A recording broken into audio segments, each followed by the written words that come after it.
If you were online or watching football over the weekend, and Bears fans sure were, you might have seen CBS promoting a story set to air on 60 Minutes on Sunday about the Trump administration sending hundreds of Venezuelan migrants to a notorious gulag in El Salvador called CICA. Where they told 60 Minutes they endured 4 months of hell. Did you think you were going to die there? We thought we were already the living dead, honestly. Now, if you saw that teaser, you may have thought, wow, the new head of CBS News, installed by Trump's billionaire crony, is running a story about Trump sending people to a prison where they report being tortured. Of course, the story was pulled at the last minute. The head of CBS News gave the excuse that she wanted the White House to give their reasons for shipping people to CICA. Now, all this came days after Donald Trump raged at 60 Minutes for letting Marjorie Taylor Greene criticize him. John Gans has been writing about the 60 Minutes episode on his excellent Substack, Unpopular Front, and Aswin Subsang has been reporting on this story for Sateo, where he's a senior political correspondent, and they joined me now. Swin, let me start with you just in terms of the context here. All of this is happening in a world in which Larry Elder, a Trump billionaire backer's son, has acquired the Paramount in a deal sanctioned and blessed by the FCC explicitly with discussions about changing the political orientation of the news. 60 Minutes is something Trump watches, and it drives him crazy when they're critical of him. And Bari Weiss has been brought in by this new ownership pursuant to whatever demands were made by the White House to change CBS. How do you see all this? Well, look, I'm not a wizard. I can't see what is in Bari Weiss's heart or mind to see how pro-Trump or neutrally she made the decision she made. What I do know is, in effect, it gave veto power to the Trump White House about whether or not this story was going to air. Her decision as a supposed journalist in this was to say, oh, okay, like if Stephen Miller or Tom Homan are not going to comment, we're going to hold it, perhaps indefinitely. That is a remarkable thing to say when you're talking about the administration's human rights abuses at home or abroad. And she is doing this for a gang of people who, I don't know if she knows this or not, do not have any respect for her whatsoever. If you talk to senior Trump administration officials or people who are very close to Donald Trump and help him get elected and reelected, they will tell you that they believe Bari Weiss is a useful idiot. Yes, they like it when she sows discord in the mainstream media from time to time, but they don't trust her. They don't like her. They don't think she's a Trump loyalist. They think she's a Bari Weiss loyalist. So for whoever this is doing it for, the audience is only in the White House to the extent that they can cynically exploit what she is selling. John, we were able to actually watch the piece because it was uploaded to this international app called Global App and then belatedly taken down. It was by accident because it was going to air in Canada. And after this weird timeline in which she basically spikes the story at the last minute, like comes in very late, like real like eve of this airing, there's then a memo she writes about all the ostensible journalistic reasons that she did it. And you just, I thought, did a very good job of watching the piece, reading the memo, and seeing if the memo held up. What'd you think? Just about every single point in the memo is either substantially false or shows a complete lack of knowledge of the business that she's doing. First of all, the whole premise that she should get comment from these people, it sounds like someone who has only experience in print journalism and doesn't have any experience in TV. It's a big deal to try to get an interview with somebody together, and they would have time to put together a response or just to stonewall, as was said. Second of all, some of the things she says are just not true. She says that they don't explain the rationale, the legal rationale. The first sentence of the piece is to explain what the administration said its legal rationale was. They said that they didn't say that how many people had been charged. That's not true. They said immediately 70 people had pending criminal cases. That has been how many people have been charged. And I think the most egregious part, however, was the legal section, where Weiss says that the administration was not arguing that they could just remove people without judicial review and without notice. That is precisely what they argued in court. That is precisely what they argued in court. That is precisely what Pam Bondi's DOJ memo said. We don't have to give these people review, and we don't have to give them notice. And they lost in court over and over and over again, up to the Supreme Court. So I just want to make very clear what this story is about, because this meta commentary about the media is interesting. But here's the story. The United States government unlawfully removed more than 200 people to a torture prison. And this is the story. And none of Weiss's facially reasonable sounding concerns make any sense when you watch it.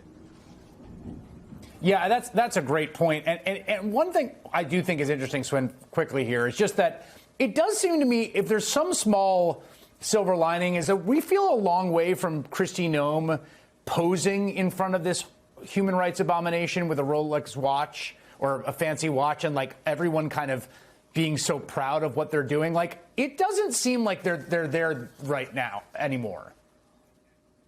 No, but in a way they sort of are, no. because Tomar Abrego Garcia, who was one of the individuals who was sent to this foreign concentration camp and are currently fighting to send somewhere else, not in this country, he is someone who the administration is still fighting tooth and nail to get their way in the courts, even after court after court after court are telling them they cannot do that. And if you talk to senior Trump administration officials, they will say that a lot hinges on this one man, because if they feel that the domino falls of this guy and they can't get away with it, they can't get away with a lot of other policy. So this looms large in the American political landscape. All right, John Gans and Aswin Subseng, thank you both. We'll be right back. Thousands of new pages past the deadline. We've covered the illegal cover-up since most documents have not been met by the deadline. But what we have now are new emails, investigator notes, new witness accounts, as well as material that goes well beyond some of what was in the DOJ's first release. Before we get into any of the context and the wider legal ramifications, let me tell you highlights of what are in these files. New flight records, newly revealed prosecutor notes, documentation of Donald Trump traveling with Epstein to a degree that even the people inside the DOJ at the time, people with knowledge of the case, found to be a, quote, surprise. More jet travel with Epstein than they knew at the time. A subpoena that was sent to Mar-a-Lago during the Maxwell probe. It was seeking records. That itself is not completely incriminating for Mar-a-Lago, but it's new, and you could see why they wanted to hide it. Here's the Washington Post headline on what is now another day of Epstein file dumps. Quote, second batch of Epstein files with many mentions of Trump. Here's a conservative paper, The Examiner, that says some of the new files include Trump's name, which is putting it mildly, or Mediaite, which is read widely in East Coast media circles, the 5 most shocking Trump mentions in the latest batch of Epstein docs. This is shaking up D.C. Overnight, under pressure, the Department of Justice releasing thousands more Jeffrey Epstein files, the most substantial dump of documents so far. Tips about President Trump's degree of involvement with Jeffrey Epstein. Then this email mentioning President Trump from a federal prosecutor. On a flight that Trump and Epstein were on? A flight that Trump and Epstein were on. Would be 2 possible witnesses in a Maxwell case? In a Maxwell criminal case. This group includes an awful lot of references to Trump in the paperwork.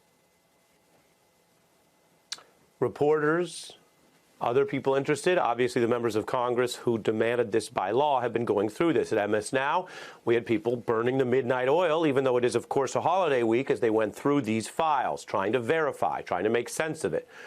Again, we're going to go through these new documents that include that subpoena I mentioned. It was in 2021, pretty recent, that it was sent to Mar-a-Lago and was part of the open case against Maxwell. Of course, the investigations of Maxwell have traversed multiple administrations. There's a photo of Trump with her. We don't know the context of that, but there it is. There are emails from a federal prosecutor about Trump flying on the Epstein jet, writing Trump traveled on Epstein's private jet many more times than previously has been reported. That's Jan 2020. And they note Trump was listed as a passenger on 8 flights in the 90s, including 4 flights where Maxwell was also present. They noted in a flight in 93, Trump and Epstein were the only 2 listed passengers. On another, there were 3 passengers. The other individual, besides the deceased trafficker Epstein and the current President Trump, was a 20-year-old named Redacted. Now, you can see why a politician might not want any of that spilling out. On the other hand, those pieces of evidence, those references, do not in themselves implicate Donald Trump in a crime or wrongdoing. And that's important to note, given all the interest in some of the salacious details here. The files also have a letter that is purported to have been written by Epstein, so it's in these files, to a serial sex abuser, Larry Nassar. I want to tell you tonight, Trump's DOJ says that while the letter was in the files, right, the letters and emails in these files are not obviously automatically true. And we've had more disclosure than usual in this case. And one of the things we've mentioned, our guests have mentioned, is sometimes people think when something is overexposed, that means guilt by association. That's not always the case. Now, some of this was reported by 2023 by the AP, but not in the same detail. This is postmarked 3 days after Epstein's death, August 2019 there. MS Now hasn't confirmed the authenticity. So what I'm telling you is this is in the files. You may hear about it, but that doesn't mean that it's a true thing. Just as we've had past emails from Epstein and others making accusations about Trump. That is not itself criminal evidence of wrongdoing. It tells you about what's in some of these files. It might tell you about threats or blackmail that aren't based on the truth. And I want you to know the statement here, they've confirmed the alleged letter from Epstein to Nassar is, quote, fake, is what DOJ is saying tonight. Again, this is how transparency is supposed to work. Let the people see and add context.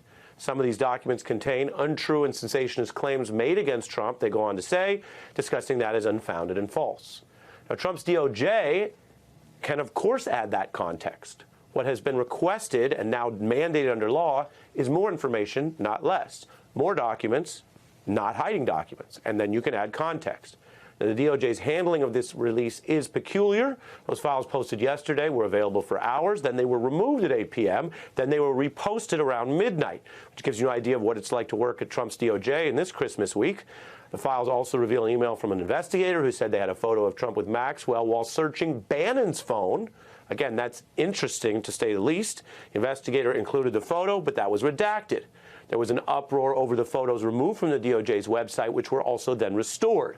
If you see from the headlines and the point here, this has been a bungled operation and at times an illegal cover-up. That's just the facts tonight. Now, one of the photos was inside Epstein's home and it had that Trump image as part of a personal collection. You see it there. Of all the things that have come out in this Epstein story, what you see the arrow pointing at is not exactly the worst thing for Donald Trump in terms of public embarrassment, and yet they took it down and then put it back up. Survivors have been speaking out. I am no longer supporting this administration. I am so disgusted with this administration. I think that Pam Bondi and Kash Patel both need to resign, and I would love to see number 47 get impeached over this. We went from, very happy, very excited, where we've reached somewhere to now being very disappointed. It's come to the point where we can't even trust our government. Those are the voices of survivors. They can't trust their government even after they led an actual movement, I don't know what else you would call it, of survivors and their allies and others interested in truth in the story, as well as a bipartisan coalition in Congress. And that movement went from, hey, you're never going to see anything and get a vote, to forcing a vote, to forcing the president to sign that law because they already had a veto-proof majority. The voices of the survivors you hear have achieved a lot this year as we end in this odd Christmas week, this Epstein document dump week. They've achieved a lot. But you can see their work's not done. They're still pressing because what we're witnessing in real time, as we've been reporting since Friday night, is an illegal cover-up in plain sight, a bungled cover-up, problems with posting, taking down, reposting, redactions, putting up slices of material and then adding real-time tweets about it as if they haven't had all this time to prepare. And so what you see there is a DOJ and more widely a Trump administration under pressure. It doesn't look organized because it's not. It doesn't look honest because, as we've reported on the evidence, in many times and cases, it has not been honest. And the survivors and the Congress that has pushed this, they've made it clear they are not done with this administration, even if everyone takes a couple days off at the end of the year. I'm joined now by New York Times writer Molly Jong-Fast and Semaphor's Margaret Carlson. Molly, your thoughts tonight? Yeah, I was glad that victim talked about being re-traumatized, because I think that's a real phenomenon we're seeing happen here. And the truth is the federal government should be protecting these women. They've been failed by 5 different administrations, nonpartisan. Both Republicans and Democrats have failed these women. And it feels, and again, we don't know, but it certainly looks like the DOJ is spending a lot more time protecting Donald Trump than protecting these women. And I think that even just that fact is so damning, because their job should be to protect these women, to find justice for them, to make sure that the men accountable are prosecuted. And that's it, period, paragraph. And I think because this DOJ seems so partisan and so much at the hand of Donald Trump, it really has created a feeling that they are not acting in the best interest of these women. Understood. And Margaret, we've covered many issues where the government may be somewhat secretive. There are entire committees and reviews about government secrecy. This, on the evidence, goes farther. It looks corrupt in the nature of the secrecy. It's illegal, as I've emphasized since they blew the Friday deadline. And also, very important, it suggests that they are more interested at the DOJ in helping Donald Trump avoid whatever it may be, embarrassment or worse, than complying with a federal law that's trying to deliver justice for survivors. I want to read from the new files because, as I've told viewers, both things are true. There's an illegal cover-up. There's also new information. In the new information, Margaret, we see a reference in 2019 to Epstein's, quote, 10 co-conspirators and their locations, 3 in Florida who have been subpoenaed, another in Boston, 1 in NYC, where, of course, he kept a big townhouse, 1 in Connecticut. And, Margaret, we can now square that, which is credible contemporaneous pursuit of many Epstein co-conspirators, which makes sense from what we already know, to what appear to be misstatements or worse coming from Trump's appointees. Here's Kash Patel. Who, if anyone, did Epstein traffic these young women to besides himself? Himself. There is no credible information. None. If there were, I would bring the case yesterday that he trafficked to other individuals. And the information we have, again, is limited. So the answer is no one? For the information that we have. In the files? In the case file. Fact check, misleading at best or false. We don't know exactly what Patel knew, but we do know that he, Margaret, had access, if he wanted, to this information because these are DOJ written records of not 1 or 2, but 10 co-conspirators. If ever there was a time to have a special prosecutor, this is it. Today, with the latest release, it's even clearer that it's got to get out of the hands of the DOJ. When I'm reading along sometimes, Ari, I see DOJ and I think, oh, well, good, the cops are here. No, it's just the opposite. The DOJ that is the cover-up of the crime. President Trump unveiled Monday that a new Trump class of battleships will be added to what he's dubbed the Golden Fleet of the renewed U.S. Navy.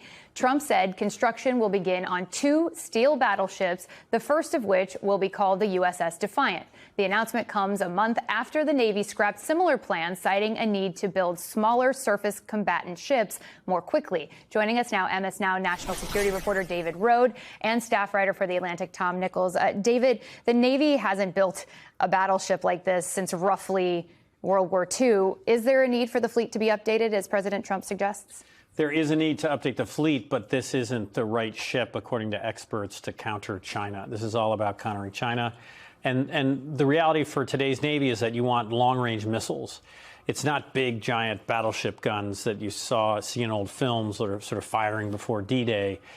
It's precision missiles that can go many, many more miles that you want. That's how the next naval battle will be fought.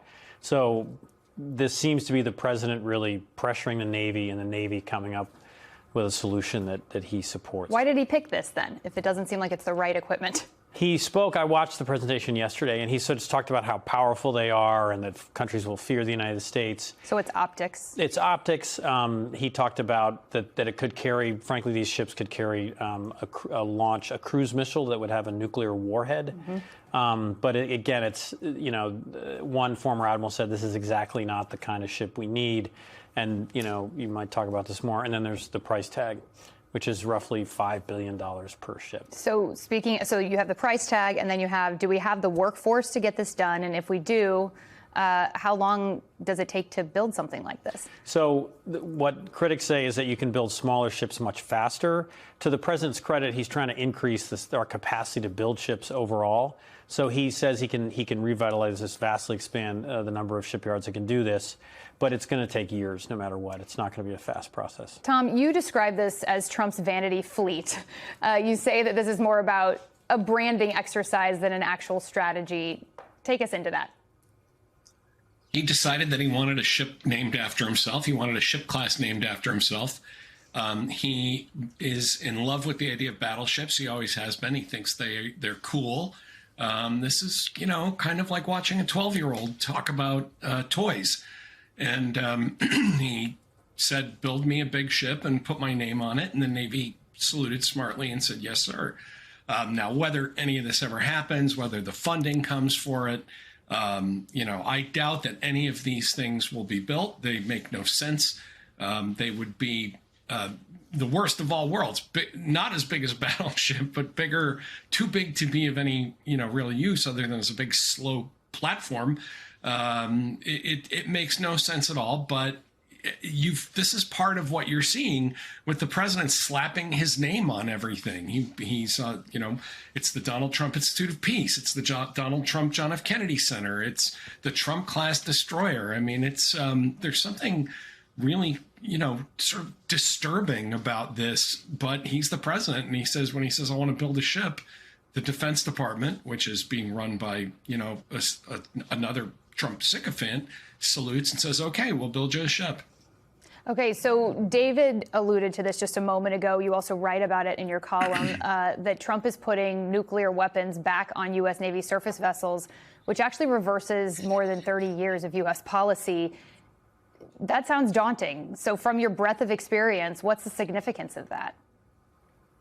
It's not daunting. It's stupid. There's no reason to do it. And again, it may never happen because the Secretary of the Navy said that those nuclear weapons would return to this ship. The reality is you could put nuclear weapons back on any Navy ship pretty fast.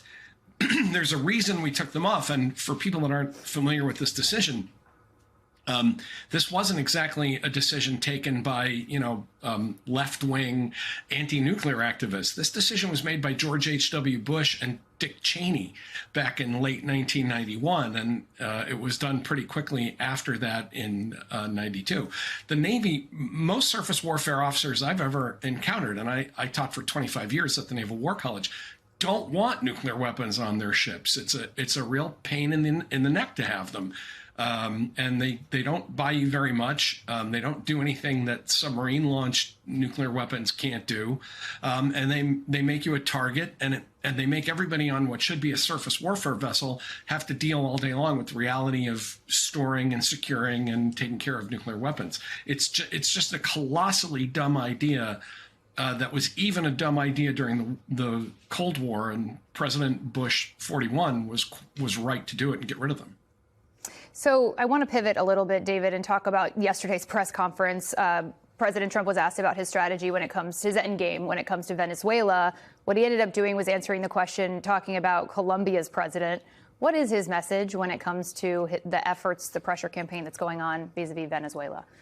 His message keeps changing. And again, to be fair, one of his legacies, some aides have said, there's been stories about this, is that he wants to look like a president who addressed the drug problem in the United States. He's addressing it by trying to stop all of the drugs coming in, not treatment what other people have used. But the problem is there's like a different message every day. So Maduro, the leader in Venezuela, is stolen election, is seen as an authoritarian, and has been indicted by the Justice Department for drug dealing. The president of Colombia is a democratically elected president. He leans left. He hasn't done as much crop eradication So cocaine production has risen in Colombia, but that's completely different. There's no evidence that the president of Colombia was somehow involved in drug trafficking. So it's this broad use of threats against various leaders in Latin America, and it goes back to this idea of an American sort of sphere of influence. Okay, so sorry. No, it's fascinating because yesterday we were talking to two experts who kind of disagreed about whether or not that pressure campaign is efficacious. We'll get back to that in just a second because I do want to get there. Tom, you offered a pretty bleak assessment of the president's messaging during that press conference, kind of alluding to the fact that it was all over the place, as David mentioned. What concerned you most?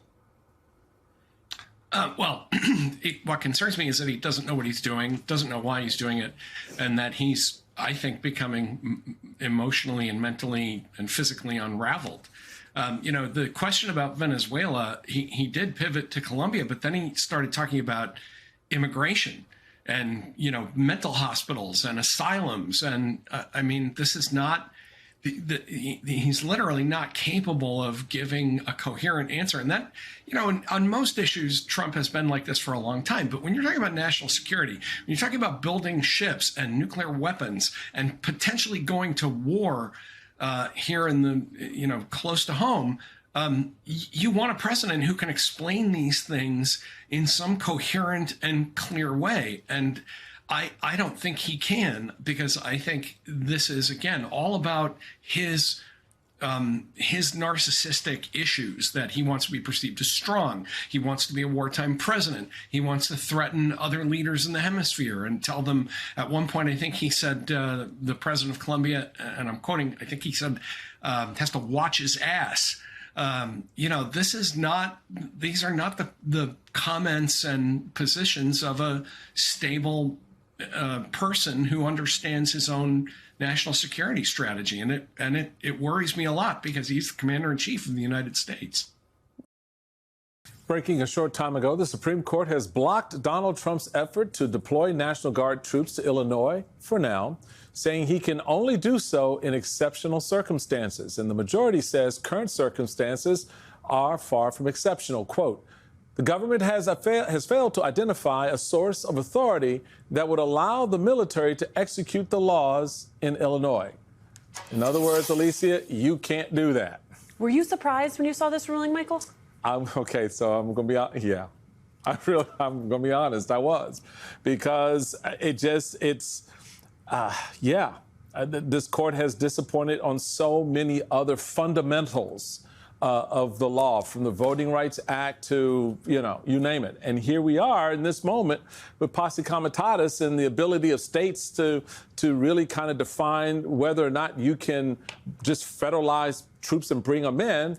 I thought the court would give the president the latitude. They have on pretty much everything else. Right, and I think this is as much a question about the National Guard as it is about whether or not the Supreme Court is willing to act on as a check on the fact that you have a president who believes in maximal unitary authority. And if now his administration is going to rethink some of these maneuvers, given that part of their assumption was that the court would back them up. Yeah, I think they will. And it begs the question on where the president has already acted. D.C., again, special case. It's a federal city. That's a different conversation.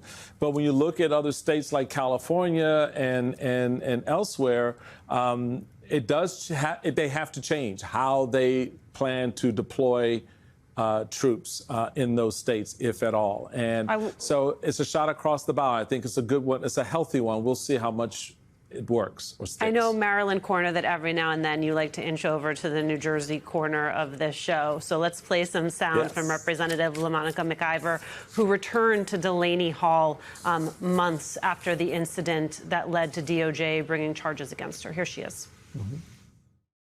It is very traumatic to be here personally. But at the same time, I have a responsibility to serve the people and protect the people of the 10th Congressional District. And that is why I had to put aside my traumatic experience here and come back here and represent for them to see what is happening inside of this awful detention center. She's doing her job, Michael, which is, by the way, what she showed up at Delaney Hall the first time to do. She was doing her job then. She's doing her job now. And so why didn't they arrest her? I mean, the last time she couldn't be on the property. They didn't want her anywhere near the door. And so to me, her presence there today, and I know how difficult that was for her to do that, but she's a member of Congress, and so she understood her responsibility because one of her constituents had some issues inside that building, or she wanted to check in on everybody who's in that building. Regardless of her reason, she was doing her job. And the fact that, there's no more show in making an example of her, it was pretty quiet from the government's side of the fence, and that told me a lot about how thin and how political that first arrest was.